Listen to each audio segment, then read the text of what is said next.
right. No, like as you go, like even just here on campus, like there's sort of the Dr. Bob has his style of research paper, which is a very different type of research paper than, say, the papers that you write for Writing 121 or even for the psychology courses. And we'll be kind of focusing on, I do try to make it a little bit general so that it just kind of focuses on academic research, but definitely one of the key skills, definitely one of the skills, in sort of being able to, have an idea of what kind of paper you're writing on, being able to identify that there's different kinds of research papers, and that just because this type of paper flew in English doesn't mean it's going to fly for Dr. Bob and his science course, is an important distinction to be aware of. But like one of the biggest things that you can do to like ensure your success in a class is to go meet with that professor. They all have to be here for office hours. They're all forced to, and in this school it's doubly bad because they have to sit in these offices with no windows, desperate for human contact. Do them a favor, do yourself a favor, take the syllabus, take the assignment to them and ask them for an example, just being aware that like not every paper is the same, not every research project will require the same kind of planning or prep is just a huge kind of like mental obstacle to overcome. A lot of students struggle or fail or don't budget their time properly because they assume that the paper, just because they've written one paper and received a good grade, that those skills are going to transfer, line for line exact to the next paper. But being able to kind of read those assignments or not go into the class with the assumption that you will be able to do exactly what you did in the previous class and have success again. Professors are different people. One science class to the next can have different sets of expectations. And being able to focus and having part of your research plan being to spend a little time with the assignment and the syllabus so that you really understand what the professor is looking for can be a really crucial step.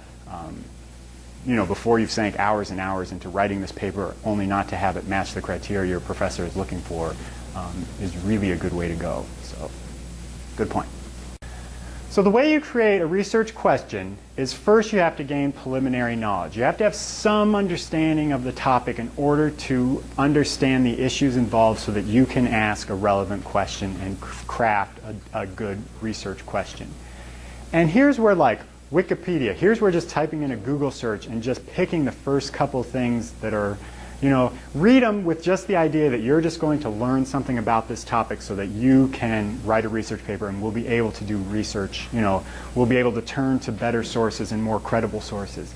The idea that if you spend 15 to 20 minutes familiarizing yourself with the topic so that you understand what the issues involved, that's where you can be like, oh, here's a good question. Some people think candy causes cancer or something like that. Here's an issue. Or whatever. That was a terrible example. I'm terrible at thinking of good examples. But just that idea of just get some background information. Sit down with the idea that you're not going to use this in your paper. You're going to read a lot of stuff that you might read it, sit for a day or two, and then come up with your question. Just the idea that read your textbook, just so that you're familiar with it so that you're in a position to ask a question. Like if I'm supposed to research digital cameras, but I've never seen a digital camera before, you know what I mean? Like I just have to familiarize myself before I can come up with a paper. One of the important things too is to discover the words that people are using, discover the words that the academic community is using to describe this topic. With the example, like if I use, like people who love football use different words than ball and pass. There's all this, nuanced language. There's like linebackers and hot routes and all, you know what I mean? And if I can use the words that the people in the field are using as my search terms, I'm going to come up with much more relevant articles than if I keep writing, like if I'm writing a paper on dogs and I keep writing dog, brown dog, angry dogs, I'm going to get one set of articles. But if I'm using terms like canine leukemia or something like that, I'm going to find articles that are not only much more relevant, but are written for a different purpose and a different reason. So finding those words that people use, that people in the field use, and make it, like if I read a Wikipedia article, I'm like, oh, is that what they're calling this type of thing? Okay, I'm going to write that down because I'm going to search for that when as I move through the research process. But before, and so those kind of talk about, so for an academic research paper, we have to find that good question, that research question that gets us going on our paper. Having a good question will lead to a good paper. It will also lead to more effective research. It also becomes an evaluative tool so that you will know, oh, this article applies to my paper. No, this article does not apply to my paper. I need to look more for resources like this. It's a tool. But in order to get that research question, you just don't sit down and say, oh, I have to write a research paper on World War II. Aha, I have the perfect research question. It doesn't work that way.